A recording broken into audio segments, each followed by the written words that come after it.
Hey guys, in this video I will show you how to install and update Nvidia GPU drivers.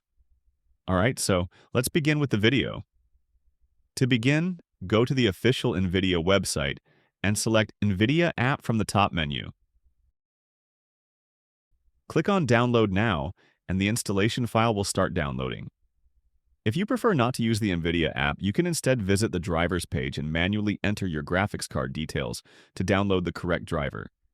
However, using the Nvidia app is recommended because it automatically detects your GPU and includes additional useful features. Once the download starts, open your browser's download manager.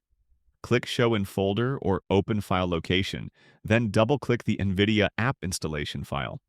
If prompted, click Yes to allow Nvidia to make changes to your device. Read through the terms, then click Agree and continue to proceed. After the app opens, you'll also have the option to log into an Nvidia account, but this step is completely optional. Now, go to the Drivers section from the side menu. Next, choose which drivers you want to install. Game Ready.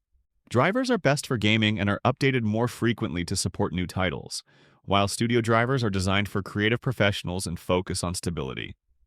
The newest available driver will appear at the top, with older versions listed below. If no new driver shows up, click the refresh button at the top. Once a new driver is available, you will see Download button here. Click Download and wait for it to finish downloading. The download time will depend on your internet speed. When the download is complete, click Install and confirm by clicking Yes if prompted. Choose an installation method. Most users should select Express Installation, then click Continue. The installation process may take a few minutes, and your screen may flash during this time. Once the installation is finished, restart your computer. Your Nvidia graphics drivers will now be fully updated. And that's it. So that's basically how you can install and update Nvidia GPU drivers. So that's all for this video. See you in the next one. Thanks.